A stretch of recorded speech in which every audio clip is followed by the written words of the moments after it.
নমস্কার, আমি এস আলম। কিছুদিন ধরে আমি এই লকডাউনের সময় আমি ফেসবুকে কিছু ভিডিও পোস্ট করছিলাম এবং করছি।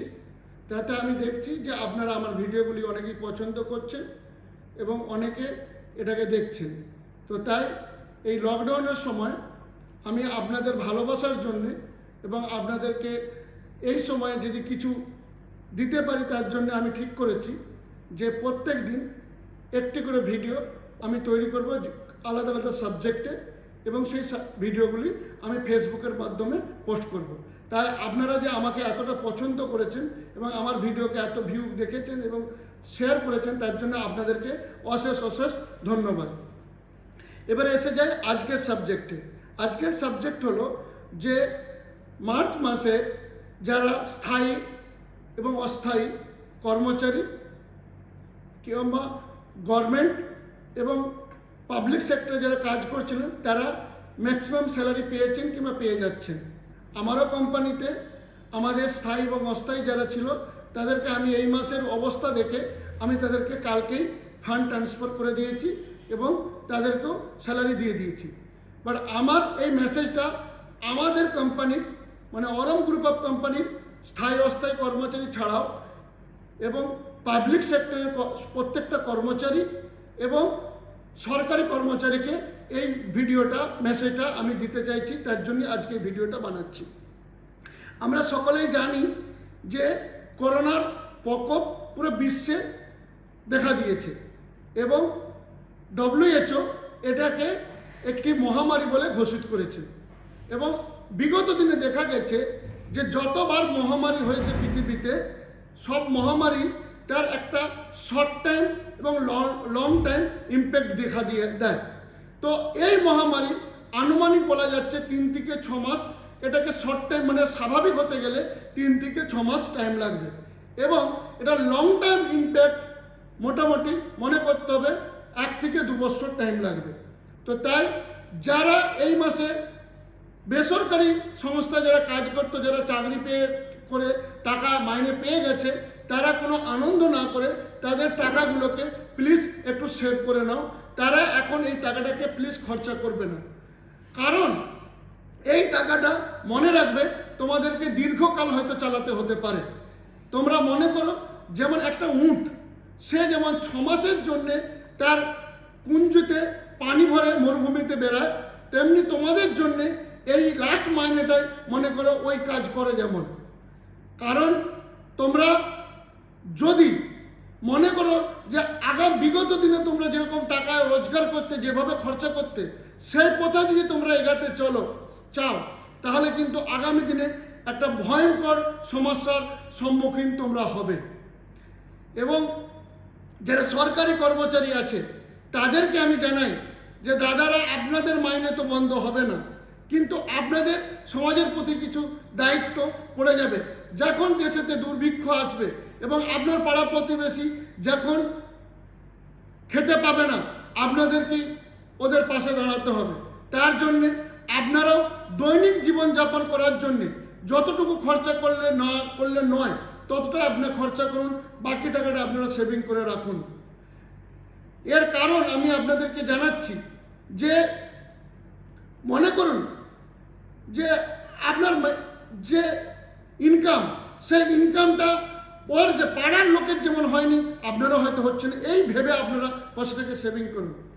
এবং তাছাড়া যারা মাস মাইনে কাজ করে, তাই সরকারি হোক চাই বেসরকারি হোক, তাদের জন্যে আমার একটা উপদেশ, সেটা হলো যে আপনারা এখন আপনাদের যা মাইনে লাস্ট মাইনে তার 10%-এর মধ্যে থেকে 25%-এর মধ্যে যদি খরচা করে আপনাদের দৈনিক জীবনযাপনটা একবারে যেটা না করলে নয় সেটা পূরণ করতে পারেন, তাহলে খুব ভালো হবে।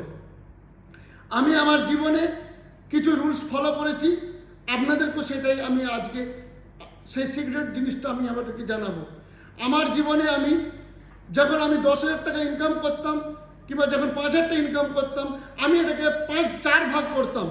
মানে 4 ভাগ মিনস 25% আমার দৈনিক জীবনযাপনের জন্য আমি খরচা করতাম, 25% আমি এমার্জেন্সি ফান্ড হিসেবে রাখতাম, 25% আমি সেভিং করতাম ব্যাংকিং সেক্টরে, আর 25% পয়সাকে আমি অ্যাসেটে কনভার্ট করতাম। আজকে তার জন্যে আমি খুব সীমিত মাইনে 5,000 টাকা 10,000 টাকা মাইনে থেকে ইনকাম করো আমি আজকে একটা বড় জায়গায় পৌঁছানোর চেষ্টা করেছি। তাই যে মাসে তুমি 5,000 টাকা ইনকাম করো কি 5 লাখ টাকা ইনকাম করো, প্রত্যেকের দরকার একটা নিজস্ব ফাইন্যান্স প্ল্যানিং করার। আমরা যারা দৈনিক জীবনযাপনে থাকি, যারা মাস মাইনে কাজ করি, তারা ম্যাক্সিমামই কেউ ফাইন্যান্স প্ল্যানিং করে না। তো তাই আপনারা আগামী দিনে ফাইন্যান্স প্ল্যানিং করুন, বাট ফাইন্যান্স প্ল্যানিংয়ের সঙ্গে সঙ্গে এই এমার্জেন্সি মোকাবিলার জন্য ক্রাইসিস ম্যানেজমেন্ট প্ল্যানিংও এখন থেকে করে নিন। এবং আপনাদের যা টাকা আপনাদের সেভিং করা আছে সেই টাকাগুলোকে আপনারা প্লিজ দয়া করে রিজার্ভে রাখুন। কারণ দুনিয়া যারা ইকোনমিকের সব কিছু দেখে, যেমন ইউনাইটেড নেশন, ওয়ার্ল্ড ব্যাংক এবং এশিয়া ডেভেলপ ব্যাংক, তারা অলরেডি ওয়ার্নিং দিয়ে দিয়েছে যে বিশ্বেতে একটা বিশাল বড় আর্থিক সংকট আসতে চলেছে। অলরেডি ভারতবর্ষে ইকোনমিক ক্রাইসিস চলছিল এবং পৃথিবীর যারা ডেভেলপ দেশ তাদেরও ইকোনমিক ক্রাইসিস চলছিল। তার মধ্যে এই করোনা এসে এই স্থিতিটাকে ভয়ঙ্কর করে দিয়েছে। তো তাই জার্মানি ফাইন্যান্স মিনিস্টার এই ক্রাইসিসকে কী করে ম্যানেজমেন্ট করবে তাকে ভাবতে পারেনি বলে সে সুসাইড করে নিয়েছে। তাহলে ভাবুন, তাহলে কি ভয়ঙ্কর পরিস্থিতি আগামী দিনে আসতে চলেছে। এবং এটা বলা বাহুল্য নয়, না বললে হয়তো আপনারা মনে করবেন যে আমি যোগ করছি, আগামী দিনে হয়তো দুর্ভিক্ষ আসতে পারে। এবং লক্ষাধিক লোকের যারা বিশেষ করে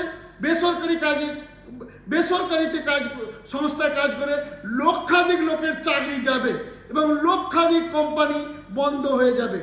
তো সেই প্রকোপে আপনি পড়বেন না, এটা কিন্তু আপনি ভাববেন না।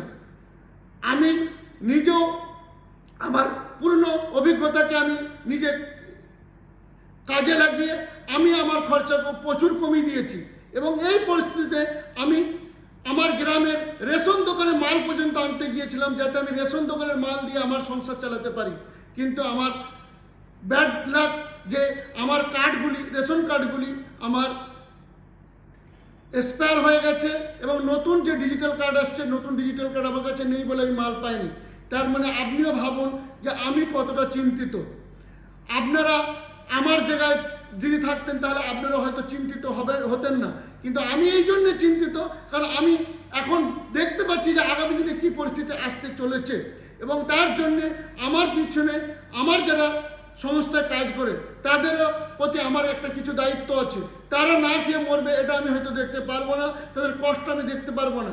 তবে তাদেরকে আমি এটা ওয়ার্নিং বলো আর যাই বলো আমি দিচ্ছি যে তারা যেমন তাদের পয়সা যদি সেভ না করে রাখে কিংবা তারা যেমন এই অসময়কে মোকাবিলা করার জন্য তৈরি হয়ে না থাকে, তাহলে আমি তাদেরকে কোনো রকমই হেল্প করব না।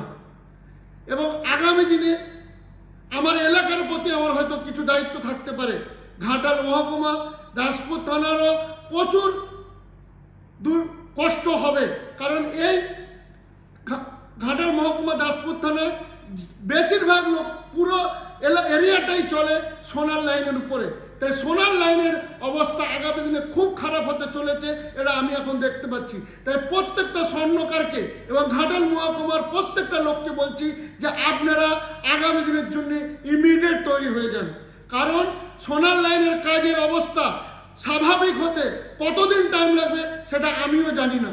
তো তাই লক্ষাধিক স্বর্ণকার ঘরে বসে যেতে পারে, লক্ষাধিক স্বর্ণকারের কাজ সে বন্ধ হয়ে যেতে পারে। তখন ঘাটাল মহকুমার অবস্থা কি হবে সেটা আপনারা এখন থেকে কল্পনা করুন। এছাড়া আমি আমাদের মাননীয় মুখ্যমন্ত্রীকে ধন্যবাদ জানাচ্ছি। সে হয়তো এই পরিস্থিতিটাকে গম্ভীরতাকে বুঝতে পেরেছিলেন, পেরেই তিনি 6 মাসের জন্যে চাল, আটা এবং গম ফ্রি অফ কস্টে এবং কিছু কিছু নিম্নতম মূল্যতে দিচ্ছে। আপনারা ম্যাক্সিমাম চেষ্টা করুন পশ্চিমবঙ্গ সরকারের এই রেশনের মালগুলো নিয়ে আপনাদের দৈনিক যে জীবনযাপনের যেটা মূলত আমাদের খাদ্যটাকে কিভাবে, খাদ্য সংকটটাকে কিভাবে পূরণ করা যায় সেই পথায় এগিয়ে চলুন। এছাড়া আরও যদি আপনাদের কিছু আমার কাছ থেকে জানার থাকে নিশ্চয়ই আপনারা আমাকে জানাবেন, রিকোয়েস্ট কমেন্ট বক্সে বলবেন, আমি সেই সম্বন্ধে হয়তো ভিডিও বানানো যদি যায় আমি চেষ্টা করব।